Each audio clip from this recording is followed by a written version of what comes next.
Bismillahirrahmanirrahim. Assalamualaikum warahmatullahi wabarakatuh.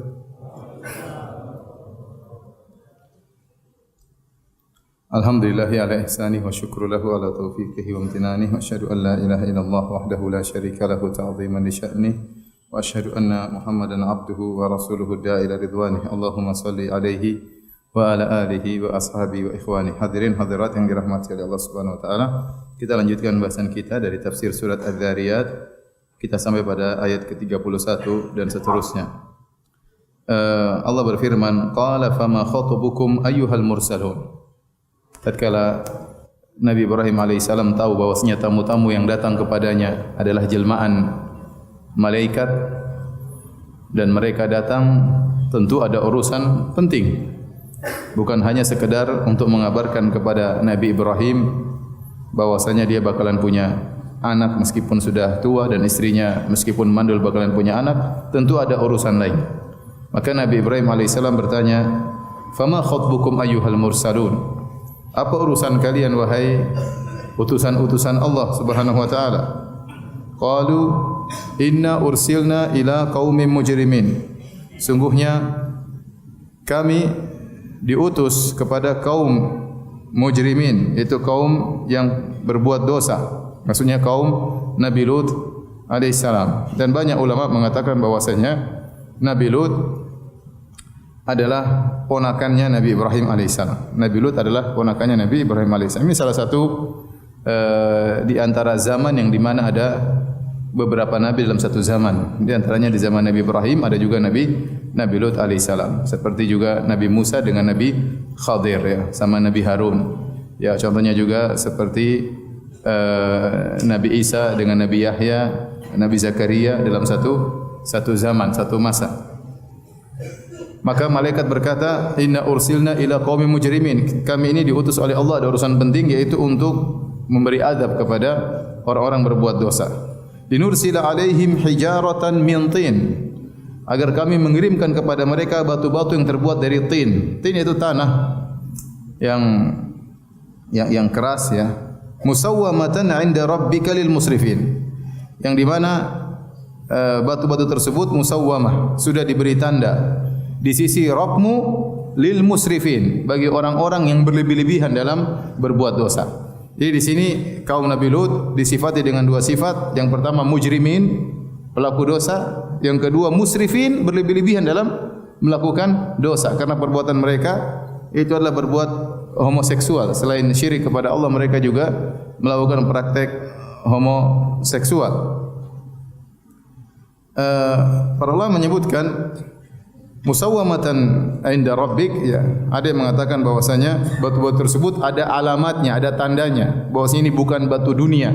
Ini batu spesial untuk membinasakan mereka. Dari sisi warnanya yang mungkin kemerah-merahan atau warnanya yang hitam ya, yang menunjukkan batu ini diturunkan untuk azab, sebagai azab bagi mereka. Ada yang mengatakan musawwamatan 'inda rabbik, diberi tanda oleh Allah, maksudnya setiap batu sudah dikasih tanda oleh Allah untuk membinasakan salah seorang dari kaum Nabi Lut. Tidak ada yang bisa lolos dari mereka. Sehingga kaum Nabi Lut yang sebagian mereka sedang bersafar pun akan terkena batu tersebut. Dimanapun mereka berada, tidak mesti harus sedang berada di kaum Nabi Lut, karena setiap batu diberi tanda oleh Allah, ini adalah untuk si fulan, ini untuk si fulan, ini untuk si fulan, sehingga tidak ada yang bisa lolos ya.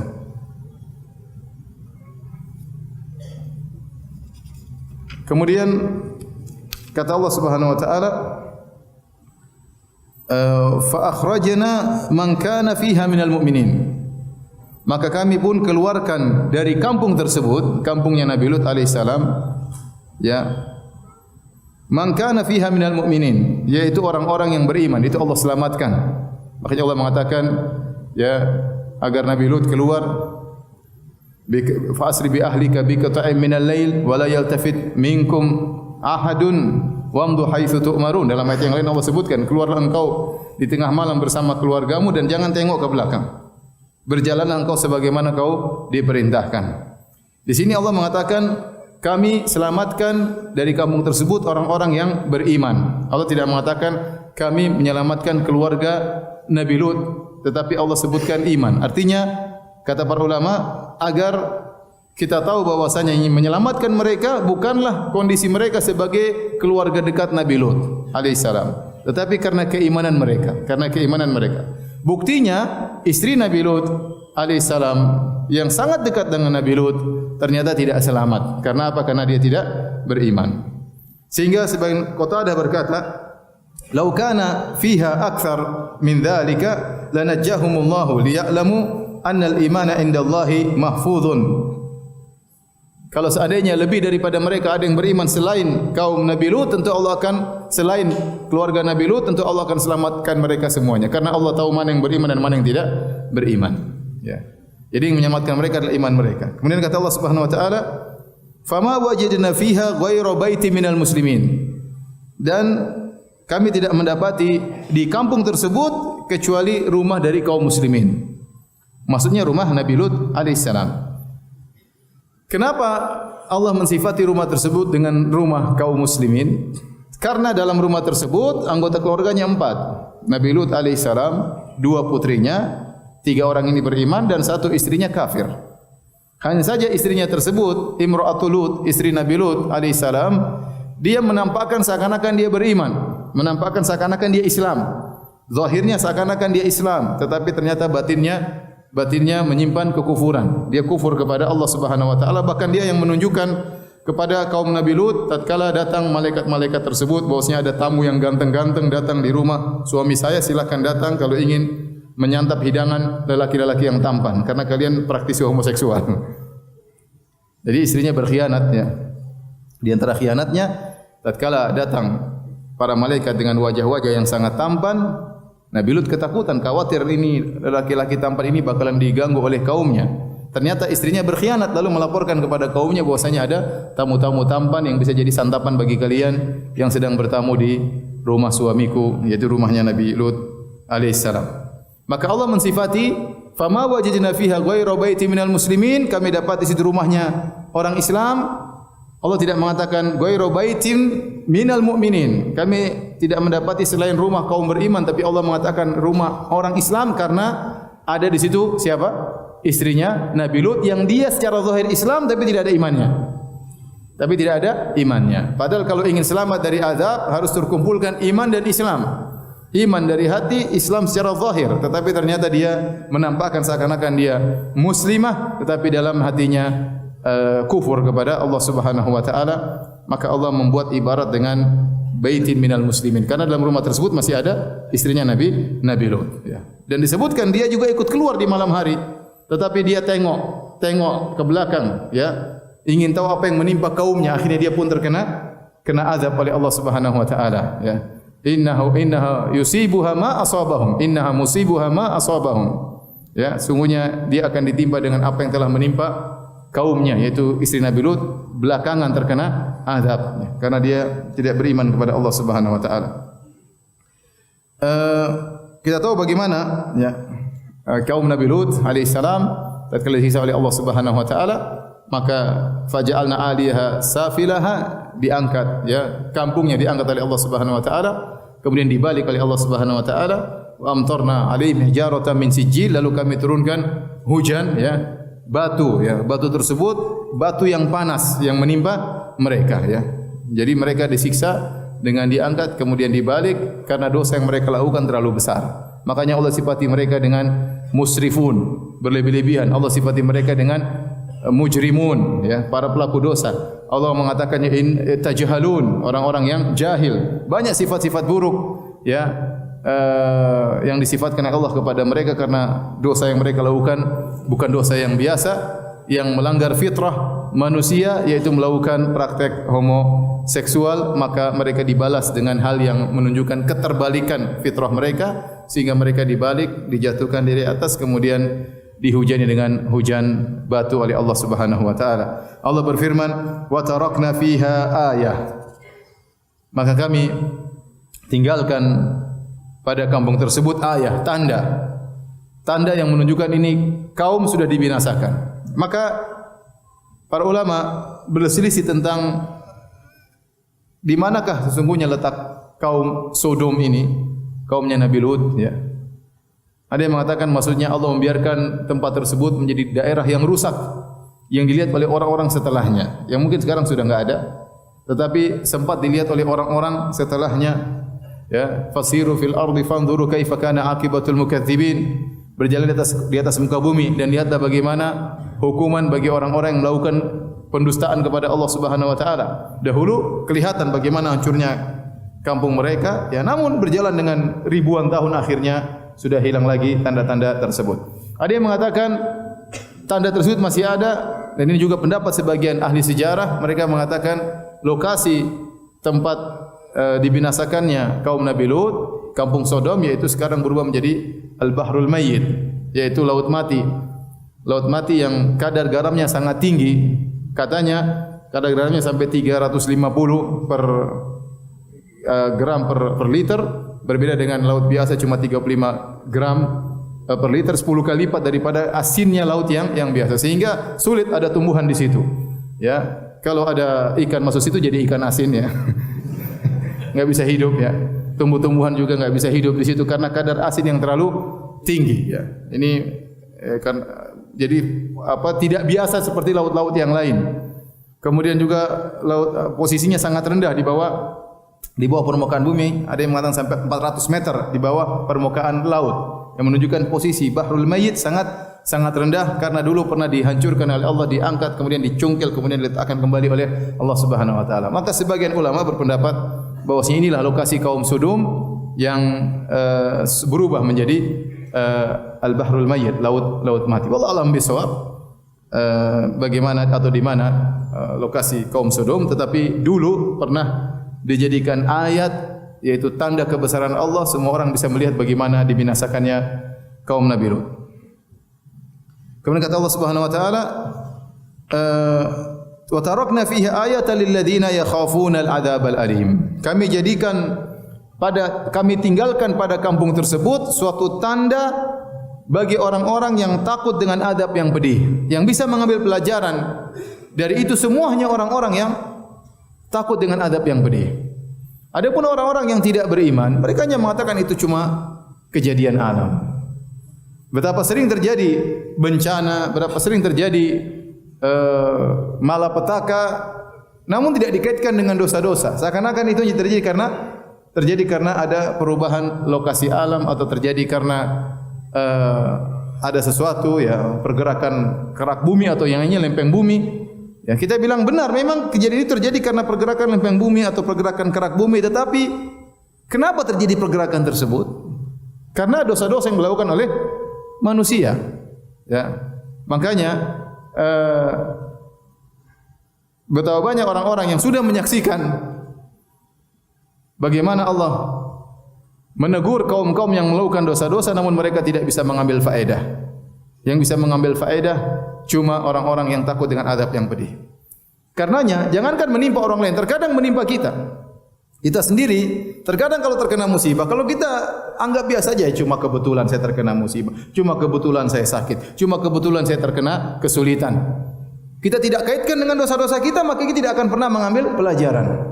Seakan-akan itu hanyalah begitulah yang ditimpa dengan manusia, perjalanan hidup mereka tidak luput dari kebaikan dan kesulitan.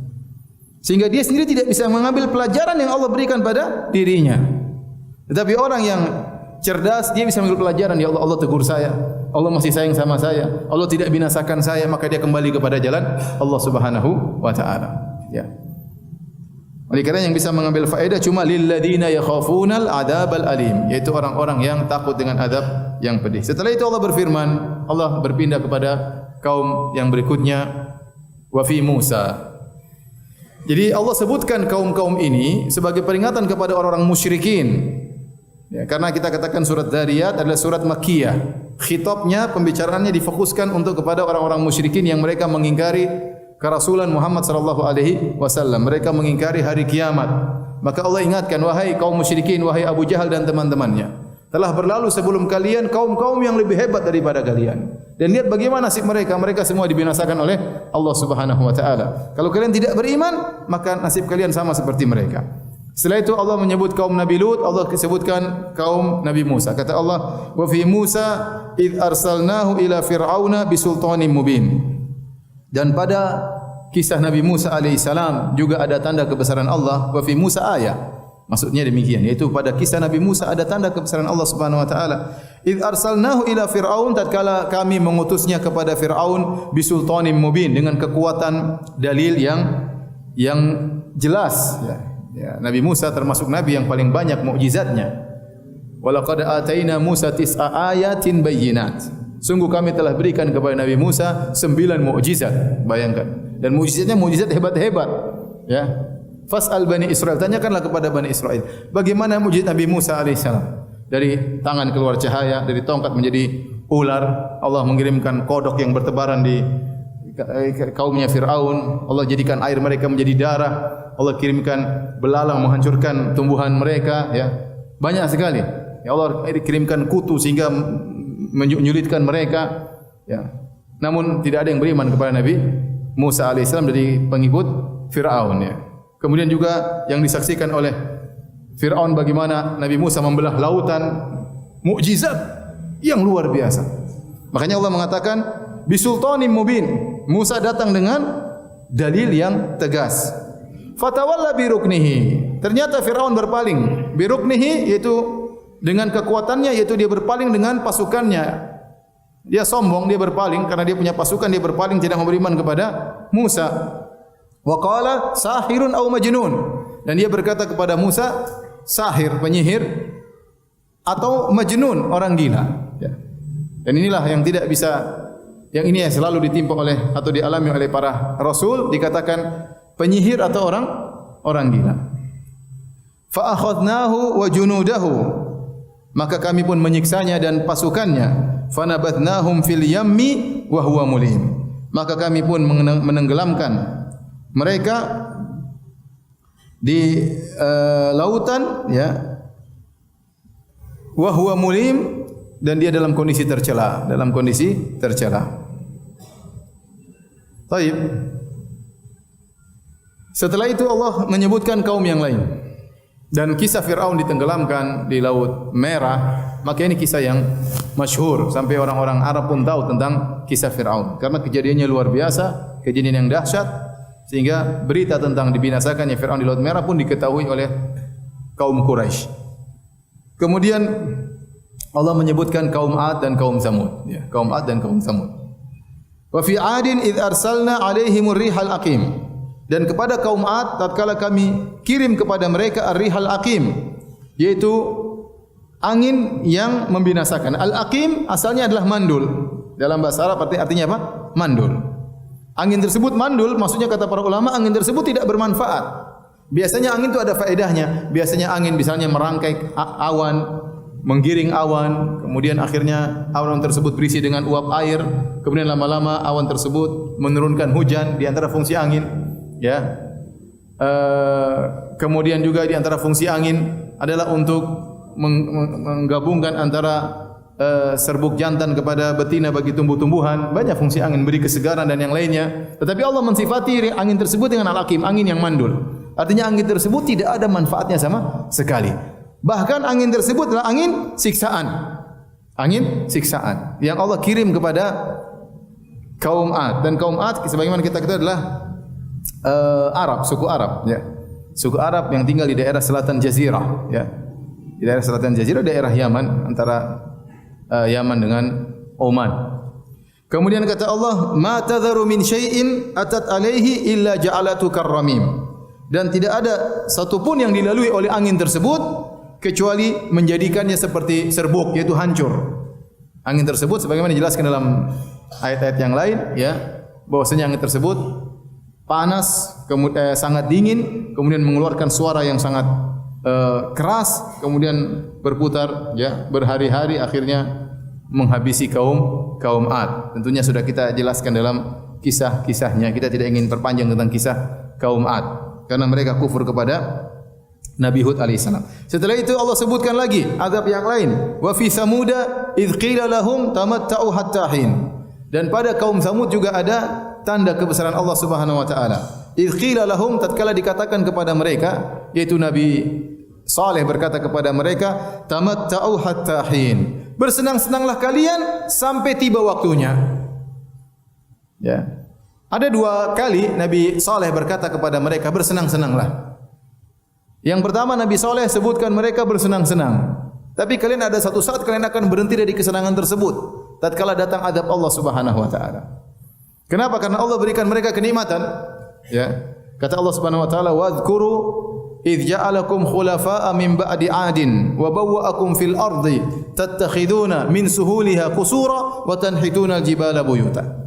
Kata Allah Subhanahu wa taala, dan ingatlah wahai kaum Samud, tatkala Allah menjadikan kalian berkuasa menghuni bumi setelah kaum 'Ad. Jadi kaum Samud keturunan kaum 'Ad, nenek moyang mereka 'Ad. Kemudian dan Allah membuat kalian bumi bisa kalian tinggali, kalian kemudian menjadikan tanah-tanah yang landai dijadikan istana-istana dan kalian memahat gunung-gunung untuk jadikan rumah-rumah. Artinya banyak kenikmatan. Tapi mereka berbuat syirik kepada Allah Subhanahu wa taala. Maka Nabi Saleh mengatakan, "Tamatta'u hatta hin." Bersenang-senanglah kalian, namun ada waktunya kalian akan berhenti dari kesenangan tersebut. Kata Allah, "Fa'atau an amri rabbihim." Namun mereka sombong, membangkang dari perintah Rabb mereka. Fa akhadhathumus sa'iqatu hum yanzurun. Maka mereka ditimpa dengan sa'iqah, dengan petir, dan mereka dalam kondisi memandang. Ini perkataan Nabi Saleh, "Tamatta'u hatta hin." Bersenang-senanglah kalian sampai waktu yang ditentukan. Ini berbeda dengan perkataan Nabi Saleh dalam ayat yang lain, "Tamatta'u fi darikum salasata ayyam." Bersenang-senanglah kalian di rumah kalian di tempat tinggal kalian selama 3 hari. Yang pernyataan kedua ini, ya ini Nabi Saleh ucapkan setelah mereka menyembelih ontanya Nabi Saleh. Fa aqarun naqata. Ya, maka mereka pun menyembelih ontanya Nabi Saleh. Faqala tamatta'u fi darikum salasata ayyam. Silakan kalian bersenang-senang 3 hari. Setelah 3 hari baru azab apa? Datang. Jadi sebagian ahli tafsir mengatakan Nabi Saleh mengatakan 2 kali dalam ayat ini sebelum mereka menyembelih apa? Menyembelih onta. Karena setelah itu Allah mengatakan, fa'atau, setelah mereka diingatkan oleh Nabi Saleh, bersenang-senanglah kalian, nikmati kenikmatan yang ada, tapi akan ada waktunya nikmat tersebut akan selesai. Lantas mereka menyembelih onta. Fa'atau an amri rabbihim, maka mereka membangkang, mereka menyembelih onta. Nabi Saleh bilang lagi, sekarang tinggal 3 hari. Kalau sebelumnya kata Nabi Saleh bersenang-senanglah pada waktu yang tidak ditentukan, entah kapan Allah akan datangkan azab. Setelah mereka nekat menyembelih onta, tamatta'u fi darikum salasata ayyam. Cuma 3 hari lagi akan datang azab. Maka Allah berfirman setelah itu, fa akhadhathumus sa'iqatu wa hum yanzurun. Maka datanglah azab kepada mereka, petir halilintar dalam kondisi mereka memandang. Dan ini kata para ulama, memandang azab ketika datang itu tambahan dalam azab. Tambahan dalam azab. Jadi mereka memandang halilintar turun, mereka tidak bisa berbuat apa-apa. Jadi mereka sudah diadab dan sebelum diadab mereka sudah merasakan adab tersebut ya. Sama memandang kenikmatan sebelum merasakan kenikmatan juga tambahan dalam kenikmatan. Memandang azab sebelum merasakan azab adalah tambahan dalam azab. Memandang kenikmatan sebelum merasakan kenikmatan tambahan dalam apa? Kenikmatan. Makanya penghuni surga mereka sebelum merasakan kenikmatan mereka melihat kenikmatan tersebut. Alal araiki yanzurun ta'rifu fi wujuhihim nadratan na'im. Innal abrara lafi na'im. Sungguhnya orang-orang yang berbuat baik dalam kenikmatan. Alal araiki yanzurun, mereka di atas dipan-dipan mereka sedang memandang. Belum mereka melihat bidadari, lihat makanan, lihat buah-buahan ya. Belum gandeng bidadari sudah dapat kenikmatan. Baru ngelihat aja. Apalagi kalau sudah digandeng. Belum memakan makanan baru lihat buah-buahan yang segar-segar, yang indah-indah, mereka sudah merasakan kenikmatan, apalagi kalau mereka kemudian memakan. Jadi memandang nikmat sebelum merasakan adalah tambahan dalam kenikmatan. Demikian juga kalau seorang memandang ya bagaimana dia diselamatkan oleh Allah Subhanahu wa taala sementara sebagian orang dalam kondisi dibinasakan, maka dia akan merasakan tambahan kenikmatan. Makanya Allah mengatakan wa aghraqna ala fir'auna wa antum tanzurun. Kata Allah kepada Bani Israel, kami membinasakan Fir'aun dan bala tentaranya sementara kalian melihat bagaimana mereka dibinasakan. Agar kalian bersyukur bahwasanya kalian diselamatkan oleh Allah Subhanahu wa taala, tambahan nikmat bagi kalian. Baik. Kata Allah, "Famastata'u min qiyamin wa makanu muntasirin." Tatkala mereka lihat halilintar akan turun, suara yang keras kemudian turun petir, turun halilintar menghantam mereka, guntur yang sangat dahsyat. Mereka tidak bisa melawan itu semua, mereka hanya pasrah dan tidak ada yang bisa menolong mereka. Itulah kondisi kaum Tsamud tatkala turun azab kepada mereka. Kata para ulama ahli tafsir bahwasanya Allah menggandengkan kaum Nabi Lut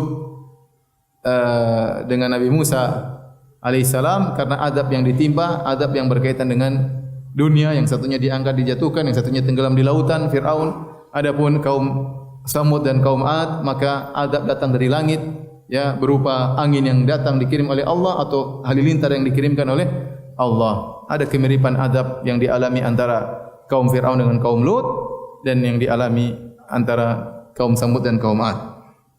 Setelah itu Allah berfirman, wa qauma Nuhin min qabl, dan kaum Nuh sebelum itu mereka semua. Karena secara silsilah waktu harusnya kaum Nabi Nuh terlebih dahulu.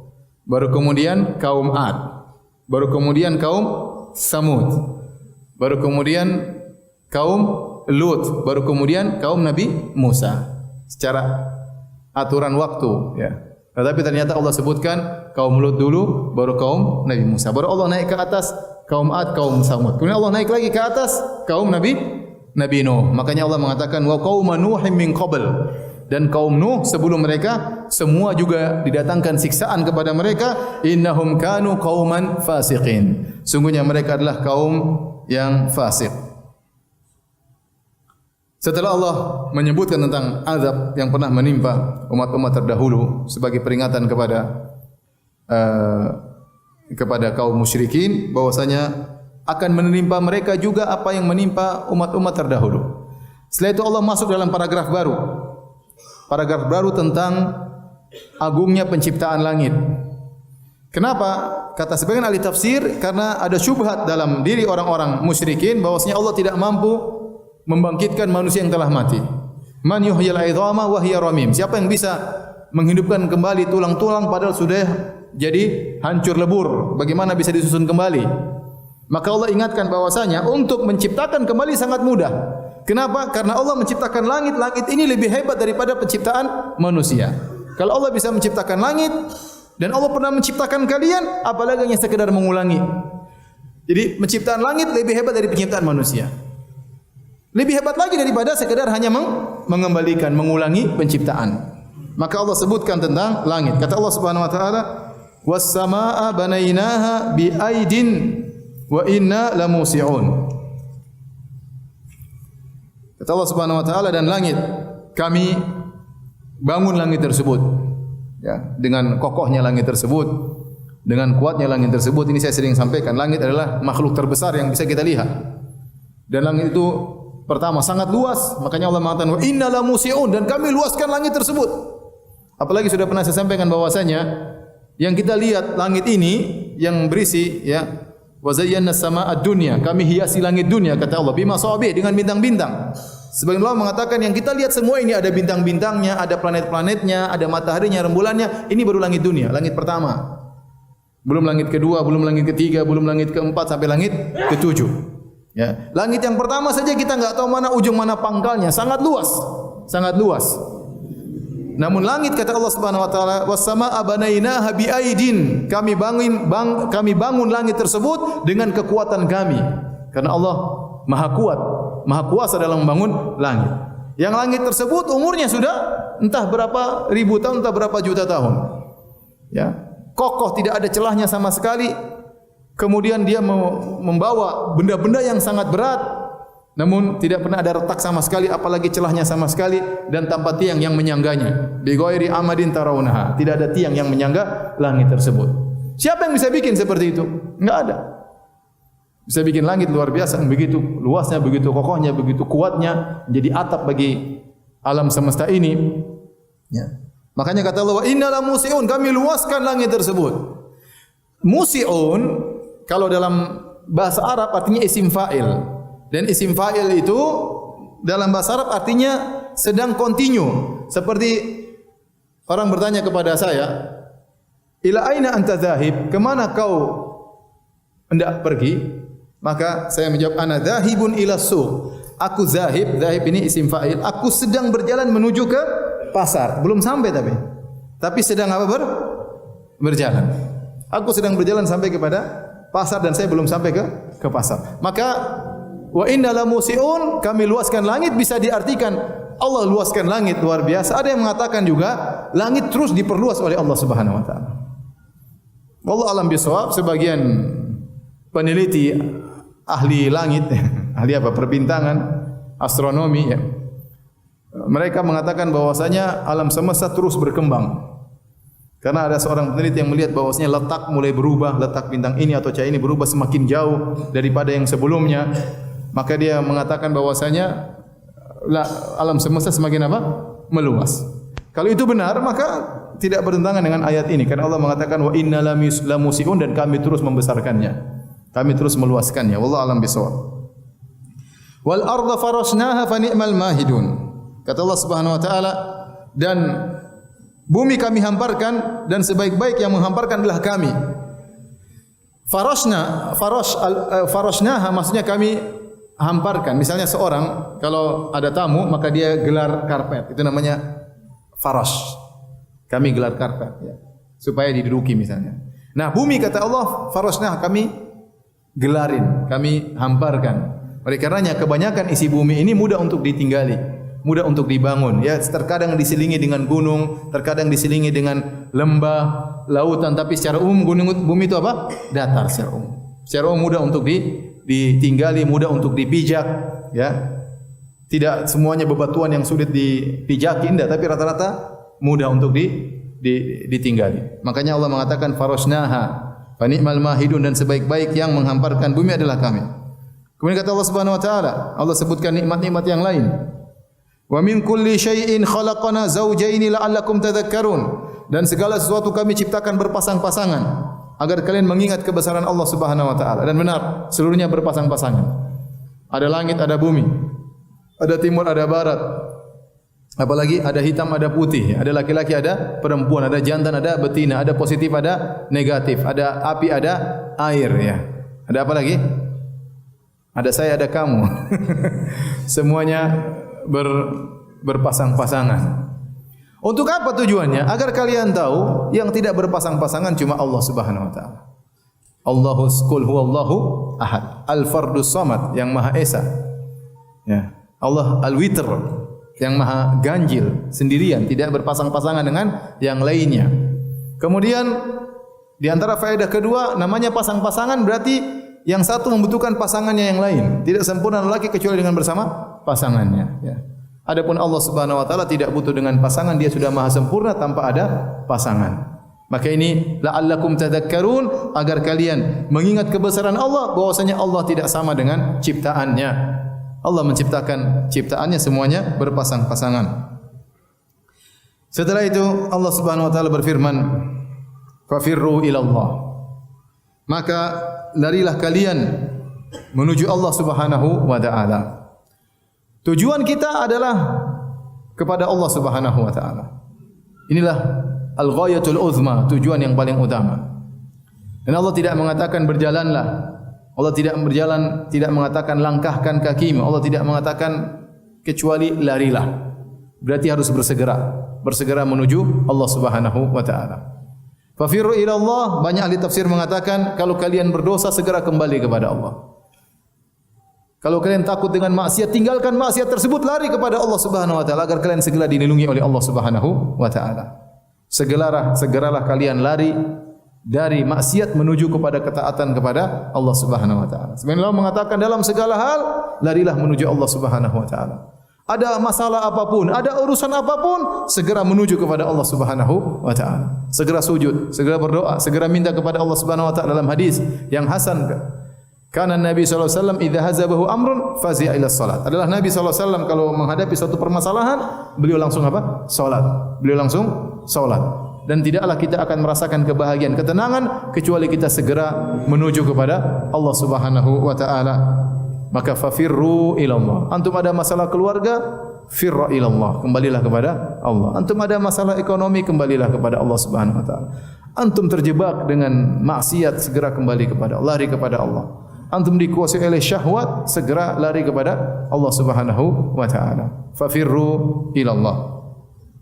Inni lakum minhu nadhirum mubin.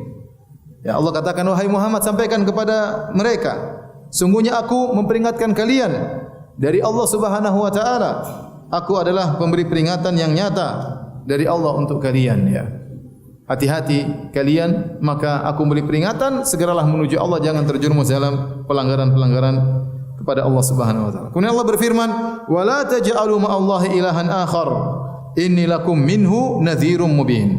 Dan janganlah kalian mengambil sesembahan lain selain Allah Subhanahu wa taala, sungguhnya aku adalah pemberi peringatan kepada kalian dari Allah Subhanahu wa taala. Allah utus aku untuk beri peringatan kepada kalian, jangan sekali-sekali berbuat kesyirikan kepada Allah Subhanahu wa taala. Perhatikan di sini kata Allah, wala taj'alu ma'a, janganlah kalian mengambil bersama Allah. Ma'a itu artinya bersama. Bersama Allah Tuhan yang lain. Artinya jangan kalian berbuat kesyirikan. Dan ini menguatkan makna syirik adalah menyembah Allah dan menyembah selain Allah. Makanya kalau terjemahkan dalam bahasa Indonesia, jangan kalian mempersekutukan Allah. Benar ini terjemahan yang benar. Mempersekutukan itu apa? Yaitu menyembah Allah dan juga menyembah selain Allah. Itulah hakikat kesyirikan. Maka kalau ada orang beribadah kepada Allah dan juga beribadah kepada jin atau beribadah kepada wali, maka dia syirik. Itulah musyrik. Tidak sebagaimana persangkaan sebagian orang awam yang menyangka namanya musyrik itu kalau keluar dari Islam. Kalau pindah agama baru dikatakan musyrik. Kalau pindah agama baru dikatakan musyrik. Kita katakan tidak. Namanya orang musyrik itu dia beribadah kepada Allah tapi sekaligus beribadah kepada selain Allah Subhanahu wa taala. Maka kalau ada orang kemudian dia berdoa kepada Allah di masjid, namun lain waktu dia berdoa kepada wali di kuburan, maka sungguhnya dia melakukan kesyirikan.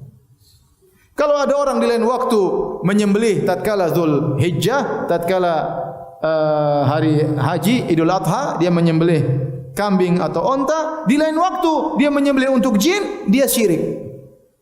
Berarti dia menyembelih untuk Allah dan juga untuk selain Allah. Itulah hakikat kesyirikan.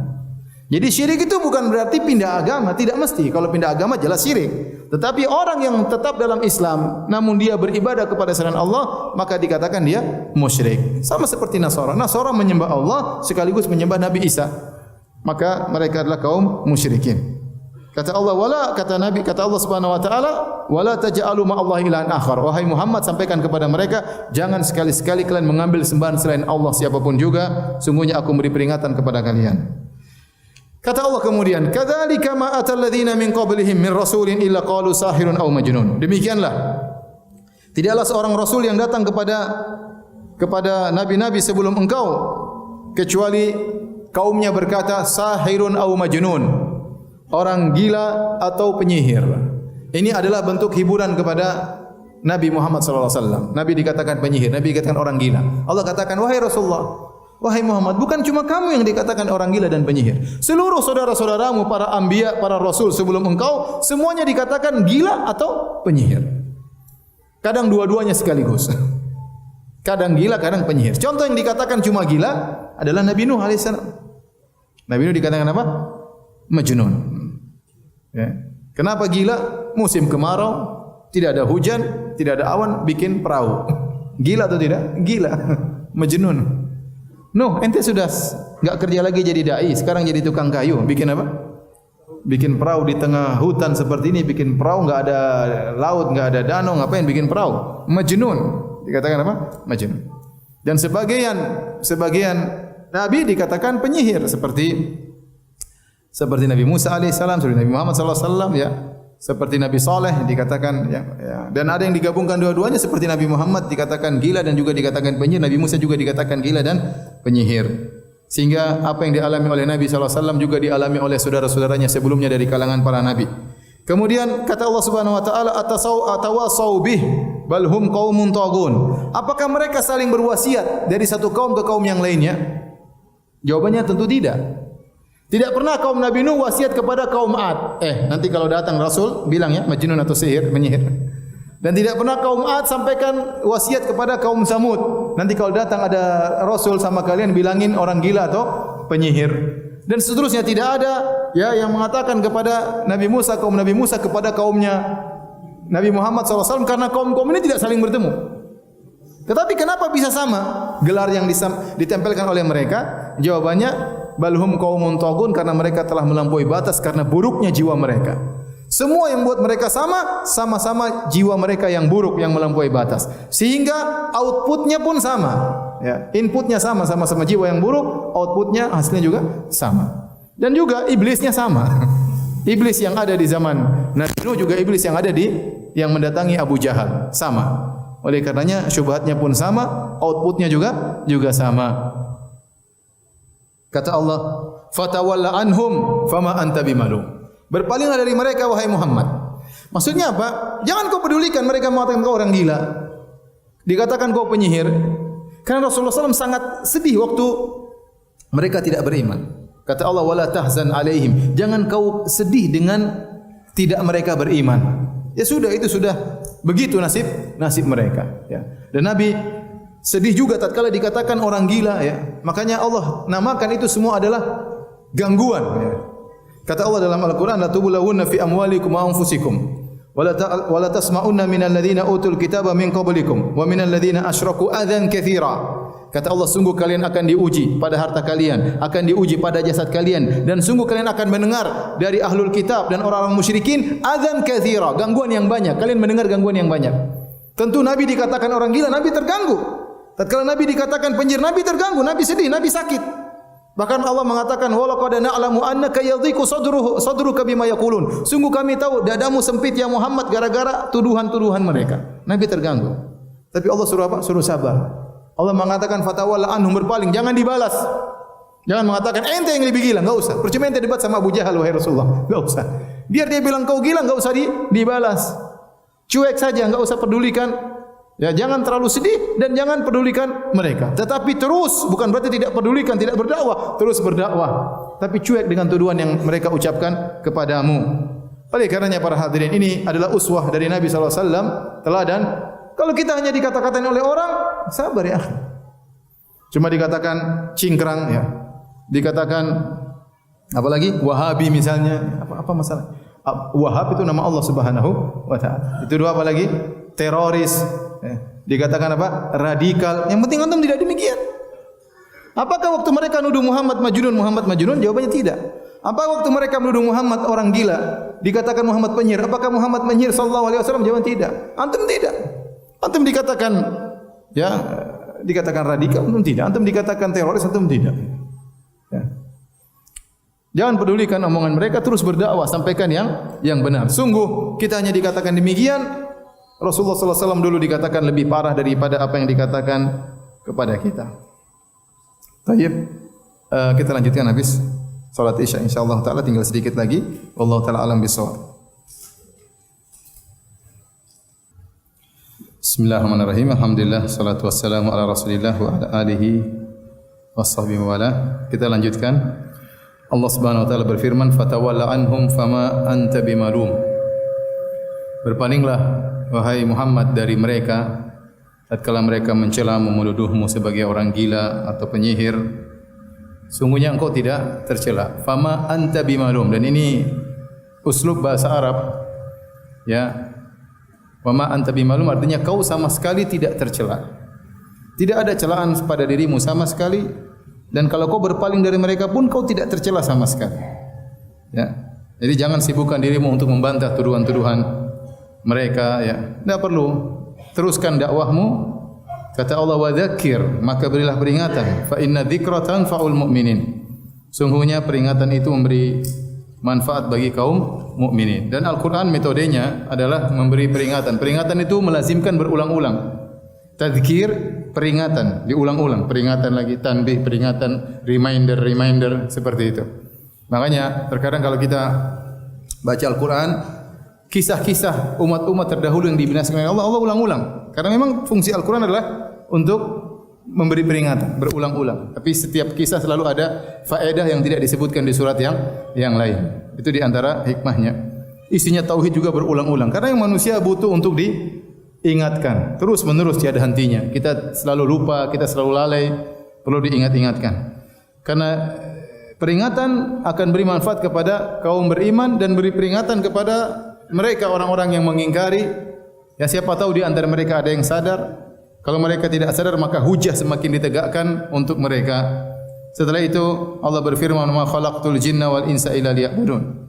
Tidaklah aku ciptakan jin dan manusia kecuali untuk beribadah kepada-Aku. Ini tujuan kita dihidupkan diciptakan di alam semesta cuma satu, illa liya'budun, untuk beribadah kepada Allah, tidak berbuat syirik kepada Allah Subhanahu wa taala. Dan di sini juga menunjukkan bahwasanya yang mukallaf, yang dibebani dengan syariat adalah dua makhluk, yaitu jin dan manusia. Ya, jin dan manusia yang mereka dibebani syariat untuk diberi hukuman balasan apakah masuk surga atau masuk neraka. Jin hukumnya sama dengan manusia. Kata para ulama, kenapa Allah menyebutkan jin sebelum manusia? Karena orang-orang musyrikin di antara mereka ada yang menyembah jin. Maka Allah ingatkan, jin itu juga ciptaan Allah. Dan mereka bahkan bukan Tuhan untuk disembah, untuk diibadahi. Bahkan para jin juga dibebani untuk beribadah kepada Allah Subhanahu wa taala, tidak berhak untuk disembah. Illa liya'budun, tidaklah kalian diciptakan kecuali untuk menyembahku. Ma uridu minhum min rizqin wa ma uridu ayyut'imun. Kata Allah, aku tidak meminta dari mereka rizki sedikit pun, dan aku tidak meminta kepada mereka untuk beri makan kepadaku. Inna Allah huwa ar-razzaqu dzul quwwatil matin. Justru Allah dialah sang pemberi rezeki. Fabtaghu indallahi rizqa. Kata Allah, carilah rezeki hanya di sisi Allah Subhanahu wa taala. Ya, dzul quwwah, dialah Allah pemilik kekuatan, al-matin yang sangat kokoh. Sebagian ulama memasukkan al-matin termasuk nama-nama Allah. Ya, lain dari al-quwwah, al-qawi, ya, ada nama juga al-matin. Makanya ada sebagian orang namanya Abdul Matin, yaitu hamba zat yang maha kokoh. Kemudian Allah tutup ayatnya dengan fa inna lil ladzina zalamu dzanuban mithla dzanubi ashabihim fala yasta'jilun. Sungguhnya bagi orang-orang yang zalim dzanuban. Dzanub dalam bahasa Arab artinya ember yang berisi dengan air. Ember besar yang berisi dengan air dalam bahasa Arab namanya dzanub, dan datang dalam hadis. Dalam hadis Nabi mengatakan, dalam hadis sebutkan dzanuban min ma, seember yang berisi dengan air. Nah, kata Allah, sungguhnya bagi orang-orang yang berbuat zalim dzanub, ember, ya, mithla dzanubi ashabihim, seperti ember-ember orang-orang sebelum mereka. Fala yasta'jilun, maka jangan mereka minta segera diturunkan azab. Kata para ulama, Allah menyamakan mereka ini, orang-orang berbuat kesyirikan dari kaum Quraisy di zaman Nabi dengan kaumnya Nabi Nuh, dengan kaumnya Nabi Lut, kaumnya Nabi Hud, kaumnya Nabi Saleh, seperti orang-orang yang datang ke sebuah sumur, kemudian mereka bergantian mengambil isi air sumur tersebut dengan ember-ember mereka masing-masing. Ya, artinya apa? Artinya mereka ini sama-sama musyrikin, seperti orang yang datang kepada sebuah sumur dengan tujuan yang sama. Dan mereka akan mendapatkan bagian mereka masing-masing. Jangan khawatir. Kalian orang-orang kafir Quraisy, kalian sekarang belum dapat ember kalian. Nanti akan kalian dapatkan ember adab kalian. Adab yang besar, ya, sebagaimana dzanub, karena dzanub artinya ember yang besar yang berisi air, artinya kalian akan mendapatkan adab sebagaimana kaum-kaum sebelumnya sudah menerima adab mereka. Fawailul lil ladzina kafaru min yaumihimul ladzi yu'adun. Maka kecelakaanlah bagi orang-orang kafir pada hari yang diancamkan kepada mereka. Ya. Jadi mereka selalu minta, kapan, ya, datang adab kepada kami, ya. Fa'tina bima ta'iduna in kunta minas shadiqin. Wahai Muhammad, datangkanlah kepada kami azab. Wahai Rasul, datangkanlah kepada kami azab jika kau benar-benar adalah seorang utusan Allah. Jika kau benar-benar jujur, datangkanlah azab kepada kami. Kata Allah, fala yasta'jilun. Janganlah mereka bersegera minta azab. Azab itu akan datang sebagaimana telah datang kepada orang-orang sebelum mereka. Alhamdulillah, kita selesai dari tafsir surat Az-Zariyat. InsyaAllah pekan depan kita lanjutkan dengan surat yang lain biidznillah ta'ala. Tapi kita masuk tanya jawab. Ustaz, apakah benar ungkapan orang jahat lahir dari orang yang baik yang tersakiti? Ini apa ini? Enggak juga, enggak mesti ada orang tersakiti kemudian dia menjadi jahat, ya. Kadang setan, iblis dulu enggak ada yang nyakiti dia. Ada yang nyakiti iblis? Enggak ada. Datang Adam, dia hasad, dia tersakiti sendiri. Enggak ada yang menyakitinya, ya. Kemudian dia menjadi jahat, ya. Sebagian orang menjadi jahat karena tergoda. Dia yang melihat ada barang mewah dia tidak punya, tidak ada yang menyakiti dia. Tahu-tahu dia ingin mengambil barang tersebut. Maka tidak mesti bahwasanya orang jadi jahat karena tersakiti terlebih dahulu. Tidak mesti demikian, ya. Ustaz, apakah daging biawak sama dengan daging dhab? Tidak. Yang daging dhab yang dihalalkan oleh Nabi SAW, ya, waktu Nabi makan dhab sama Khalid bin Walid, kemudian Nabi tidak makan. Kata Khalid bin Walid, "Aharamun hu ya Rasulullah, apakah ini haram?" Kata Nabi sallallahu alaihi wasallam, "Tidak. Walakin lam yakun bi ardi qaumi fa ajiduni a'afuhu." Tetapi dhab ini tidak ada di kampungku, aku mendapat diriku tidak bisa makan dhab, ya. Tetapi Khalid bin Walid dibiarkan oleh Nabi radhiyallahu anhu, dibiarkan oleh Nabi untuk makan daging dhab. Nah, daging dhab ini kadal padang pasir. Dia tidak sama seperti biawak yang ada di Bekasi, ya, beda. Jadi dhab tersebut dia paling mungkin cuma makan, dia tidak buas. Dia mungkin serangga, mungkin dia makan tumbuh-tumbuhan, ya. Beda dengan biawak. Biawak makan anak ayam, ya, mungkin makan tikus, ya. Dia termasuk karnivora, maka tidak disamakan dengan apa? Dengan dhab. Oleh karenanya dulu sebagian orang menerjemahkan hadis tentang dhab dengan biawak, sampai ada orang salah praktek. Sehingga mereka menyangka dhab adalah biawak dan mereka tangkap biawak dan mereka makan. Padahal biawak bukan apa? Bukan dhab.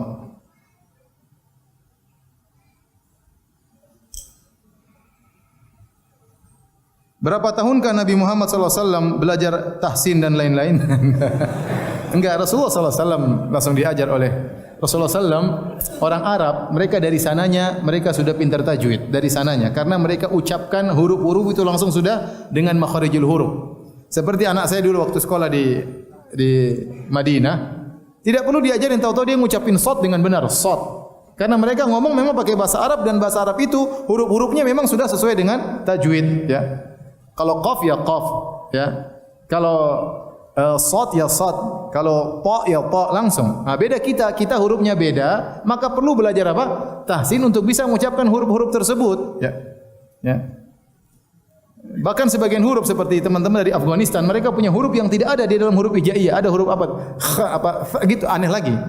Aneh lagi. Tapi kalau bagi mereka mudah karena mereka sejak kecil sudah ucapkan huruf tersebut. Orang-orang Arab sejak bisa ngomong sudah bisa makharijul huruf. Sudah bisa tajwid. Tinggal nanti masalah izhar, masalah ikhfa. Nabi langsung diajar oleh siapa? Malaikat Jibril alaihissalam. Para sahabat mendengar, ya. Jadi para sahabat mendengar langsung bisa, ya, mendengar apa yang diucapkan Nabi, mereka bisa meniru Rasulullah sallallahu alaihi wasallam. Apakah malaikat pun memiliki pasangan? Malaikat tidak punya istri, tidak dikatakan malaikat lelaki ataupun perempuan, tapi malaikat mereka bekerja sama, ada malaikat malam, ada malaikat siang, ya. Ada malaikat bertugas di langit, ada malaikat bertugas di bumi, ya. Seperti para ulama mengatakan malaikat maut punya banyak anak buah, malaikat penjaga neraka juga berjumlah banyak, ya. Mereka kerja sama. Meskipun mereka tidak pasangan dari sisi jenis kelamin, tapi mereka utuh pasangan dalam bekerja sama. Dalam bekerja sama menjalankan tugas-tugas dari Allah Subhanahu wa taala. Makanya kata Allah Subhanahu wa taala, yata'aqabuna fikum malaikatun bin nahar wa malaikatun bil lail. Sungguh bergantian mengawasi kalian malaikat siang dan malaikat apa? Malam. Ada malaikat shift siang, ada malaikat shift malam. Ustaz, saya seperti bermimpi bidadari. Di beberapa bagian tubuhnya ada perhiasan. Saya melihat wajahnya dan saya seperti diberi arahan atau petunjuk. Namun ketika saya bangun dari mimpi, saya lupa wajahnya.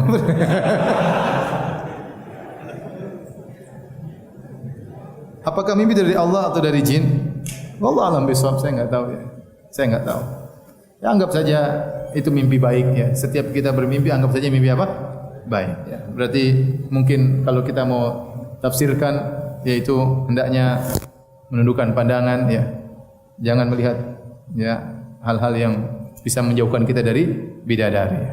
Antum sudah lihat bidadari meskipun dalam mimpi, maka kejarlah bidadari tersebut dengan menjaga syahwat, jangan diumbar sembarangan. Allah a'lam bishawab.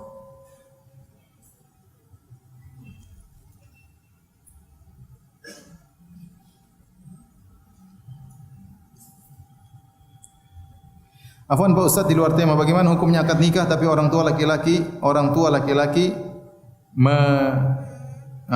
menjodohkan lewat video call dikarenakan jauh tempat prosesi akadnya. Intinya akad nikah, ya, harus memenuhi persyaratan, yaitu ada wali, ada dua saksi, ada mempelai laki, mempelai apa? Wanita. Kalau memang dari tempat jauh, maka boleh dengan video call, ya, misalnya wali sang perempuan jauh, maka dia boleh menikahkan dengan video call, atau kalau tidak dia menulis surat resmi, dia kirim wakilnya untuk mewakili dia menikahkan putrinya, maka itu diperbolehkan ya. Maka itu diperbolehkan. Yang dikhawatirkan kalau dengan telepon. Kalau dengan telepon khawatir ada penipuan ya. Ini wali saya. Nah, ternyata misalnya orang di pasar misalnya ya, bukan wali beneran ya. Saya, Pak, tolong jadi wali, ngaku-ngaku ya. Oh iya saya nikahkan. Dan itu ada kejadian seperti itu ada. Ya, menikah dari jauh, ini wali saya ternyata bukan walinya. Ya. Wali sewaan ya.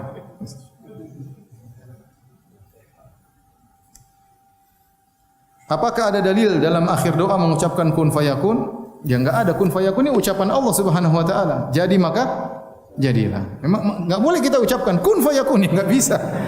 Yang ucapkan Allah, jadi maka jadilah. Kita bukan Allah Subhanahu wa taala. Bagaimana kita bilang kun fayakun ya? Dan tidak benar. Ini orang enggak ngerti bahasa Arab seperti ini. Ya, yang kun fayakun itu artinya jadi maka jadilah. Yang mengucapkan siapa? Allah Subhanahu wa taala. Kita tidak pernah diberi kun. Rasulullah SAW tidak pernah diberi kun fayakun, enggak ada. Ya.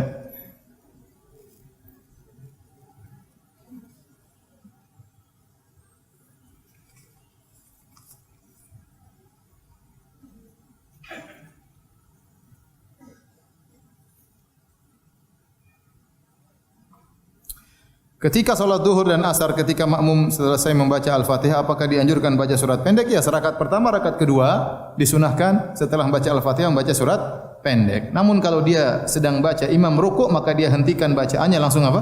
Rukuk. Ya, karena dia diperintahkan oleh Nabi untuk mengikuti imam. Fa idza raka'a farka'u. Jika imam rukuk maka segera rukuk.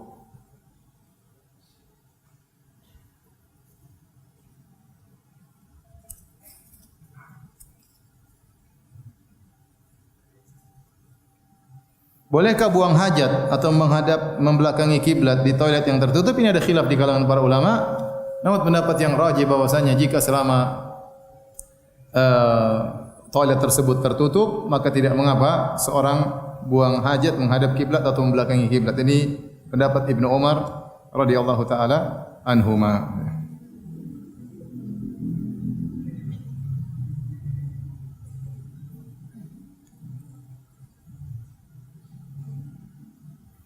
Pekan kemarin ana datang ke masjid.